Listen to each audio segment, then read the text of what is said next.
Hey guys, sorry, we're just waiting for Paul to jump in. Paul and I have a quarterfinal match. He is plays a lot of different types of decks. Um, his main deck is Parfait. We're not the best against Parfait, but he also plays a lot of other ones. He's got his own channel where he tests out all sorts of different decks. So it's really not possible to know exactly what he's going to be playing. This is for the, I'm just looking up what we're playing for. Not that one. That's their finalists of finalists one. Um, I'm not actually sure which season this is for. I think this is the June season. So it's Paul versus me, and then the next bracket is going to be between Iron Lungs and I Am a Ham Amma. Iron Lungs is our burn player. Above that is F Palaz, who and IB True. F Palaz is our Dreadnought player. I don't know what IB True's on. Thy Shuffler and Lanny Nai are playing above that. Go for the Scoop and Alberatorial, Cyberpunker and Lambda Man above that. Above that are two people I don't know, and above that is Kuban versus Soldier of Fortune 88. It's not everybody on there do I know well enough to know like what the matchups are, but it's looking like we've got a bracket where it's kind of mid-rangey and Parfait decks running down the middle. You have Thigh Shuffler is a Survivor player. Go for the Scoop, I believe, and Lanny are, I believe, what is Go for the Scoop? He plays the Rock. Lanny is a Parfait player. Iron Lungs is a Burn player.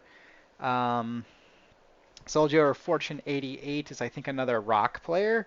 So it's looking kind of Rock versus Tempo this tournament.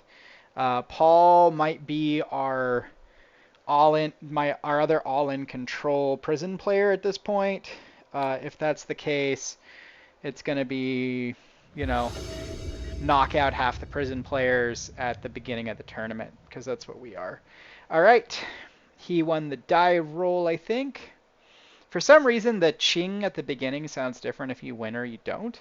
So you kind of know who won the die roll. Oh, and you can see the die roll. Haha. I rolled a 1, he rolled a 2. I'm being dumb. But for some reason that you can audibly tell too. Um, I don't know if other people have been having, like if that's just me and I'm just weird, but it feels like that's the truth. Okay, this is an unkeepable hand. We have Wild Growth. Wild Growth needs a forest. We don't have a forest in play or in our hand. Thermokarst, Terravore, Factory, Library, Sphere, and Terravore. Against Parfait, we want the Library and the Sphere, but everything else is going to be real bad. Okay, this is Oath, a pile of lands and library. We're going to keep and put back a forest, and we're probably going to lose game 1. I don't want to keep mulling against a control deck, but here we go. It is, in fact, Parfait. Discarding a forest, so I guess it's not Parfait then. Takes the library, leaving Mox Diamond in play. I'm not sure what this deck is unless they play land tax, in which case this is, in fact, Parfait. We're going to go ahead and play a fetch. I'm not sure what they're doing here, so I don't really have a lot of responses. They're holding up a disenchant effect right now, almost certainly, but I don't have a way to force their hand. So my options are I keep Oath in hand and start blowing stuff up, which I like. They have no pressure. We're not in a hurry. There's no reason for me to lose my Oath yet. I don't think he's playing counterspells with the Forest, Duress, Plains, Mox Diamond that we've got. He's not playing lands. So this is either a low land deck that runs Mox Diamonds as like a one-off opening hand accelerant, or he's just being very unlucky. We draw Rishid Import. That is tremendous. We're going to blow up this land. I'm actually feeling pretty good from here. They might be a land tax deck, but like land tax still has to somehow interact with you. So even if he plays it now, we're going to be putting a chunky Terravore down. Oath of Druids. So it is an Oath deck. So what I'd like is land destruction. We got it. If they're playing Oath, what I want to do is just go ahead and make my Terravore so big that it doesn't matter if he Oaths into some nonsense Angel or a Nishoba or anything like that. I just want to go bigger. Sphere of Resistance is great. We're going to go ahead and sphere them. Upkeep is now on port. We're just going to go ahead and port them down on their side if they play a land. If they don't play a land, we're going to get eventually man lands. That's what the other half of this deck is. We haven't drawn them yet. But there's no reason for me to play Terravore Oath out. Here's my man land. They can't Swords of Plowshares me without putting a land in play. They can't activate that land without me porting it. Yep, there we go. We're just going to be patient.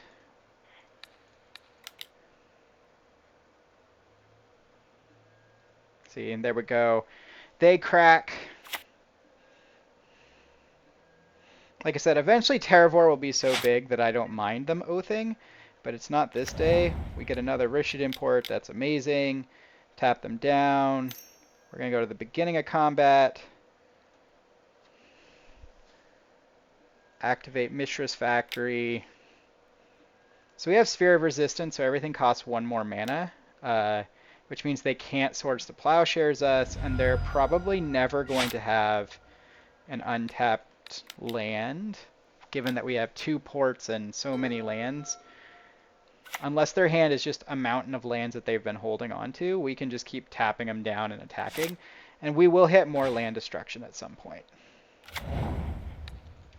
Okay, so they're...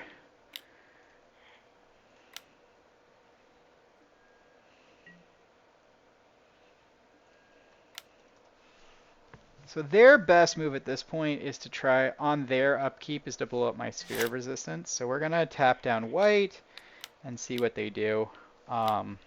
They just let it go.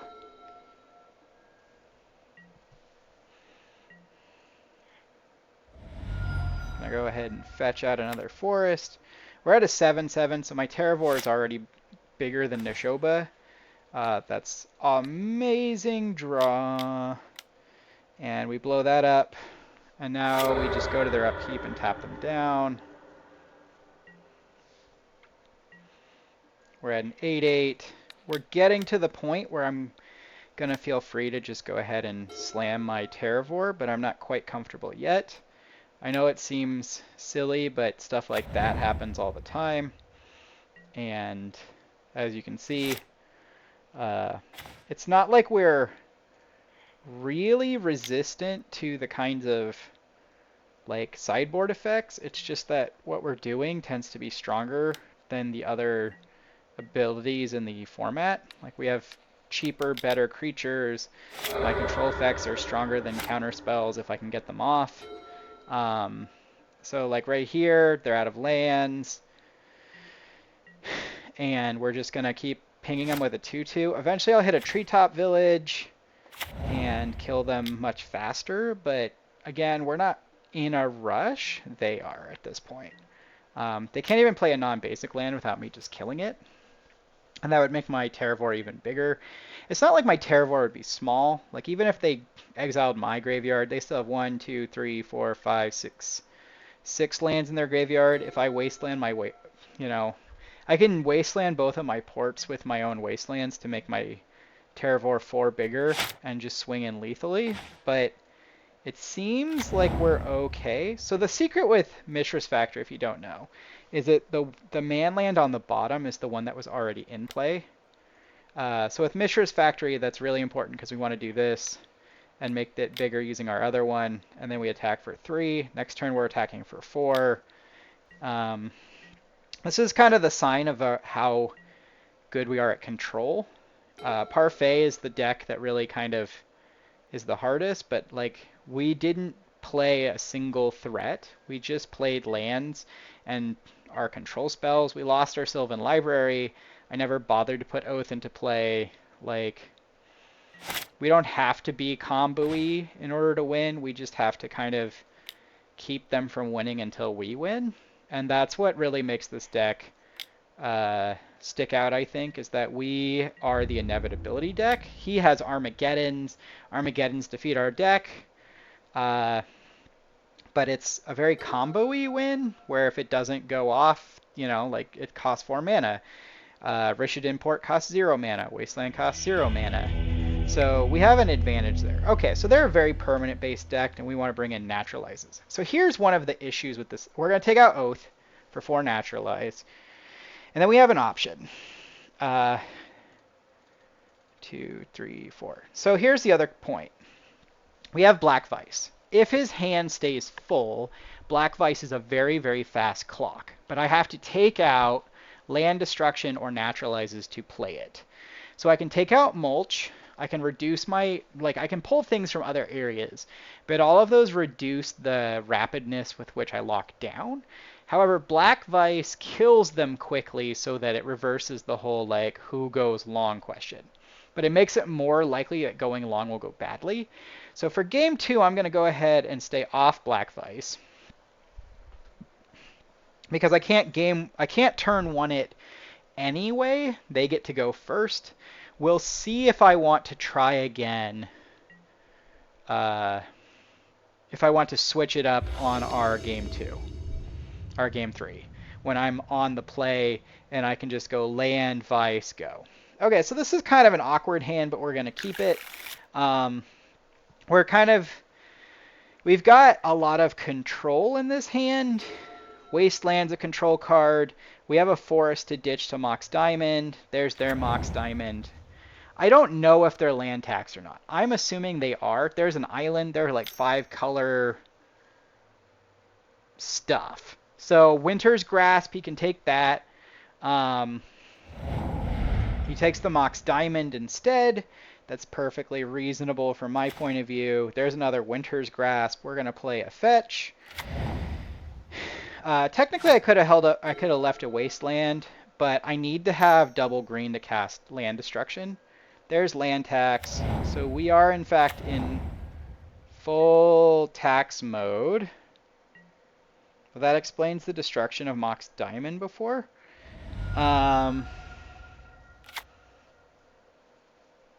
Okay, so they have 3 cards in hand. We have options here other than just playing out a land, but I don't think we're going to, like, I don't think he's going to misplay into our hand. So we're just going to go ahead and drop the next one. He's going to get 3 more lands, and we're going to be fighting from behind from here on, which isn't great. We'd really like a Sylvan Library or a Mox Diamond or something, but there's his second Mox Diamond. So they have infinite gas. We're going to go ahead and just blow up the land tax. First, I'm going to play Mistress Factory, crack, grab a forest, naturalize land tax. They may have a counter spell because he's playing the blue version, but they did not. So they've made Terravore very big. We'll see if they Oath preemptively, but I can start blowing up their lands. They didn't. They drew 3 cards. That means that we're behind, but we have 2 land destruction spells, and we have better threats than they do. So we're really hoping that they don't draw Oath or another land tax, and I just kind of curve out into a lethal Terravore. I'm sure they have Swords to Plowshares, so before I attack with a Terravore or cast a Terravore, I'm going to attack with Mistress Factory to see if I can pull that out of their hand. There's a Meddling Mage. Probably Terravore. Maybe Thermakarst sometimes. Nobody ever does Winter's Grasp. It's always Thermakarst. Terravore is the play. We're going to play Treetop Village. And we're going to go ahead and attack with our Mistress Factory, because if he trades that off, that's good, and if not, we're going to be attacking for free and trying to kill. So there's the Swords to Plowshares, as I mentioned earlier. Okay, so this is like 5-color greed stuff. The good news with this kind of deck is it has the consistency of like gelatin. The bad news is that all of their cards are good because they're just playing all the best piles of cards. So there's another Swords to Plowshares. I will go ahead and... so here's the question. Do I blow up the plains at this point? They surely have more lands in hand. I know they drew them. So blowing up plains seems bad because they can just replay it. But I also don't want to lose my last Treetop Village.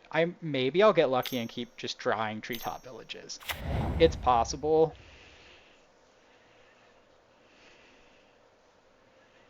Okay, they name Oath. They play a land. We've probably lost here.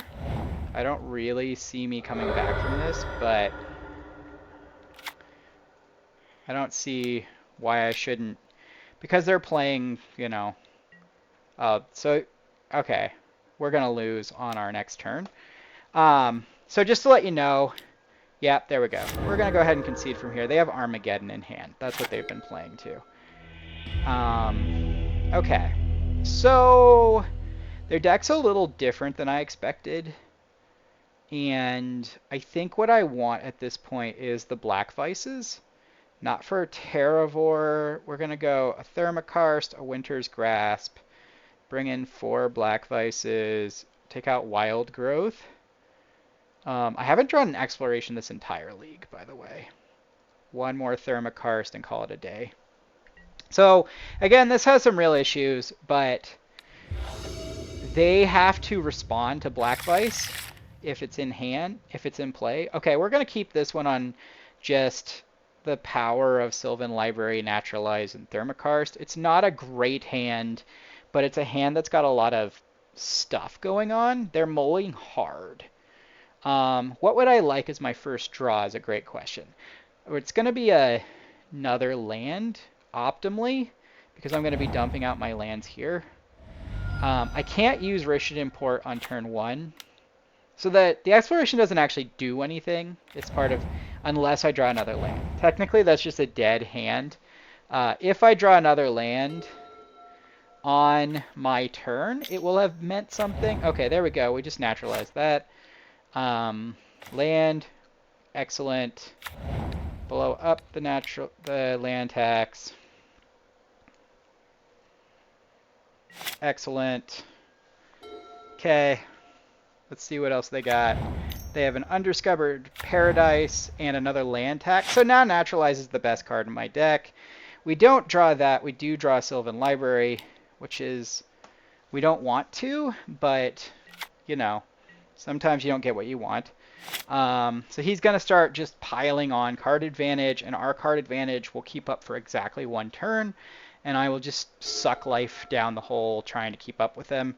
I have to kill land tax in order to win. I may lose their Seal of Cleansing. He blows up my Sylvan Library.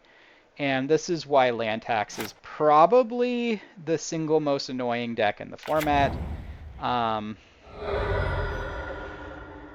However, you know, that's just how it goes. Like, there's really no other comment to make there. You don't get to pick what you play against. We're going to knock plains out. If they have another disenchanted effect, like, that's fine. Yeah, I don't see us winning from here, but that's just kind of how it goes. Their deck has the best card draw. I mean, I drew a Naturalize until 2 Sylvan Libraries, which are kind of our best cards against them. If that doesn't, it's, you know, their top end is better than ours. All right, so there we go. They win the game. Their optimal hands are just better than any other hands anyone else can have.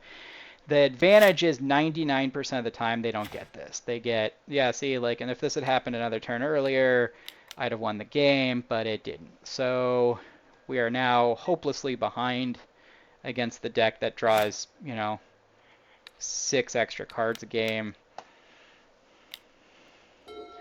I can't tap them off any colors because their Undiscovered Paradise makes every color. They duress me and take my Thermokarst. Like, there's nothing to be done. Yep, they scroll rack. Now I need another naturalize in order to get the... So they're just going to turn all those lands into better draws. Doesn't matter. Don't get it. They're almost certainly... I'm going to play the Terravore. It doesn't actually work. Like, they're going to Swords to Plowshares this on their turn. But this way, at least, they have to tie up their mana in Swords to Plowshares. There we go. They're going to use that to activate their scroll rack. Get a better hand. The worst case scenario, they find an Enlightened Tutor. They tutor it up and then draw it using their natural draw step. As you saw earlier, Parfait has the advantage of being like upkeep. Enlightened Tutor, draw the card that they want, draw 3 more cards on the next turn, so the card disadvantage doesn't matter. Yeah, so there we go. And now they're going to get another land tax. And now if I hard draw naturalize exactly on time for my third one, I may have a shot. Nope, they've got a Swords to Plowshares, otherwise they wouldn't have done that. They're going to go ahead and kill my guy. Oh, it's an Ivory Tower. Well, that's not quite what I expected, but I am still wildly pessimistic about where we're going with this game. I'm going to go ahead and stick Sphere of Resistance into play, even though I don't think it does much. It does more than tapping one land down, because every spell they cost casts one more. We might still win, just because Ivory Tower is going to take a while to really get going, and we can hit for a lot, but I doubt it. They're going to draw so many cards so quickly, and they're going to be able to just shuffle their hand around. So this is Scroll Rack looking for Swords to Plowshares, which will kill my Terravore. And then I'll be attacking for a 3/3, and they'll be gaining that much life pretty quick. So if you want to know why Parfait is the best control deck, this is why. Against any other control deck, I'm the dominant player. Parfait just does this. Okay, so he's decided to blow up my Sphere of Resistance. I'm not sure that's a good choice. Like, that doesn't actually do much for him, but I can see why he would do that, just because it makes it easier to swords a bunch of times. So maybe he has multiple Swords to Plowshares in hand. My damage is doing okay. So we're doing 7. Next turn, he's going to kill my Terravore for sure. Like, there's almost a guarantee that he gets what he wants in this hand. He's going to gain a bunch of life. I'm going to do 6. He's going to kill another one of my treetop villages. We're going to go ahead and take him off green. He still has a Mox Diamond. 2 Mox Diamond. No, just 1. He still has a Mox Diamond. So we can't take him off green. Sorry if I sound a little despondent. I'm playing out, but this is like hopeless. If I was going to guess his worst draw, is that he punts it completely, plays Oath of Druids with 2 of his mana, with all of his mana if he doesn't blow up Sphere, and then I just somehow hit him for lethal. I highly doubt that that's what happens. I'm imagining that it's going to go Seal of Cleansing, kill Sphere of Resistance, Swords to Plowshare my Terravore. I attack for 6. He Swords to Plowshares one of my treetop villages as well on my turn. He takes 3. He gains a massive amount of life off Ivory Tower, and there's just no physical way for me to come back. But, like, we can all pray that... Yep. All right, there we go.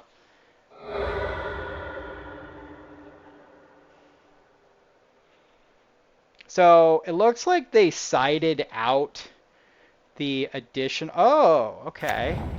Interesting. So they're going to shrink my Terravore instead of kill my Terravore. That doesn't mean they don't have two Swords to Plowshares. They might just use them all on my treetop villages, because what's the point of swordsing a 1/1 when you can swords a bunch of 3/3s, and that would still put me hopelessly behind. Anyway, it looks like they sided out the blue cards, which is a good choice. Parfait blue is not good. Okay. And then the last one, swords. Understood.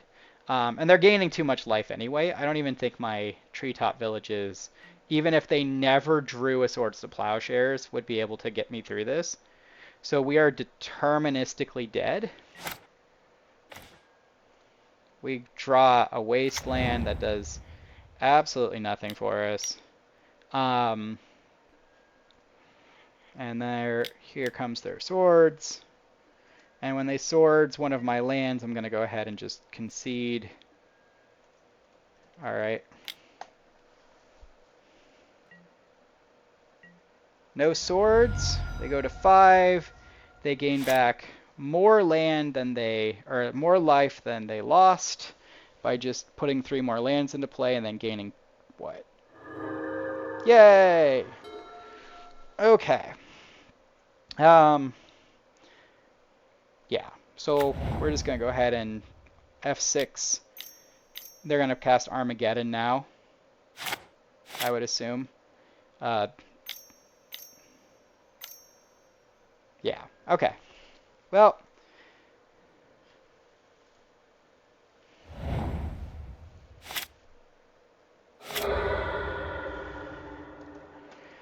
I mean, there's a small chance that they time out, but I don't think that's possible. There's the Black Vice! And thanks for watching, guys. Hope you enjoyed it. Sorry about getting salty.